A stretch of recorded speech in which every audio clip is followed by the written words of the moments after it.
reason to make them stop in Jerusalem, the capital city, where you'd expect to see the king in the palace. They're going to see the king and say, where is he this born king of the Jews? It's because we have seen his star in the east. They followed his star for 2 years. There had to be something moving, like an aircraft, okay, whereby they could actually walk and look up and keep following where it's gone. Then all of a sudden it just vanishes. They come out of the castle, and that's what we found out from the scribes. They went to the scriptures, to the book of Micah, and found out he's going to be born in Bethlehem. So they made a trip to Bethlehem. When they came out of the castle, the star reappeared again. It said the star went to Bethlehem and then stopped and stood over the house where he was. They didn't see the star, they saw his starship. This great cloud, like a whirlwind, with fire enfolding itself. I mean, we're going to see that one day. You know, and then I can't wait to see that. Well, anyhow, that's the cloud they saw. He said go back to Isaiah again. They should not be planted, they should not be sown, their stalks should not take root in the earth. He should also blow upon them, and they should wither, and the whirlwind shall take them away as stubble. To whom then will you liken me? Let me go get the last verse of this message. Turn to Daniel.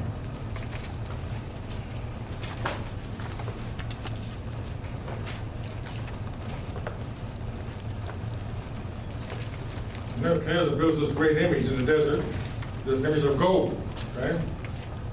Verse 31. Thou, king, sawest, and behold, a great image. This great image, whose brightness was excellent, stood before thee, and the form thereof was terrible. The image's head was of fine gold, his breast and his arms of silver, his belly and his thighs of brass, his legs of iron, his feet part of iron and part clay. By the way, the Iron Kingdom, that's the fourth kingdom that's different from all the rest of the kingdoms. All the other kingdoms had an earthly beast that was represented by it. Babylon had a beast, which was a lion. Medo-Persia had a beast, which was a bear. Greece had a beast, which was a leopard. But the fourth one, the Roman Empire, it said it had a beast that's nondescript. They can't describe it. There's nothing like it on the earth because it's not earthly. It comes from another kingdom, but it's the last beast. I've been preaching for many years that the Roman Empire never did fall. It simply shifted and changed hats. It went from Caesars to the Pope. There's nobody more important or more powerful in the world today than the Pope. He's a part of the Roman Empire, a part of that fourth beast, nondescript beast.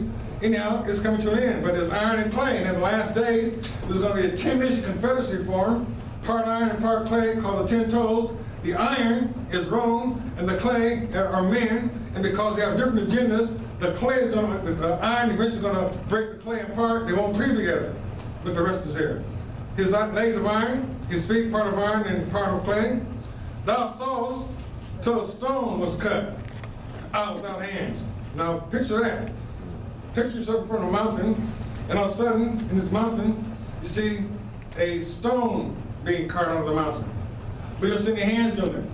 Just a stone being cut out of a mountain stone. This is what he's describing here. Thou sawest till the stone was cut out without hands, with smoking images upon his feet that were of iron and clay, and break them to pieces. Then was the iron, the clay, the brass, the silver, the gold, all of Satan's earthly empires, broken to pieces together, and became like the chaff of the summer threshing floors, and the wind carried them away, that no place was found for them, and the stone that smote the enemies became a great mountain and filled the whole earth. That's their end. He said, I'm going to come to my kingdom and smash them. I'm going to rule over the head of gold, the chest of silver, the thighs of brass, and the toes of iron and clay. The stone is going to be his kingdom, called the stone kingdom. It's going to come down and smash him. And it says the wind's going to blow like the chaff of wheat on the threshing floor and blow them away, and the memory of the others will be gone forever. And his kingdom shall not be moved. That's what we're looking for. That day and event. It's coming.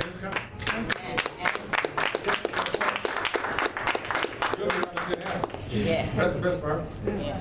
Let's stand.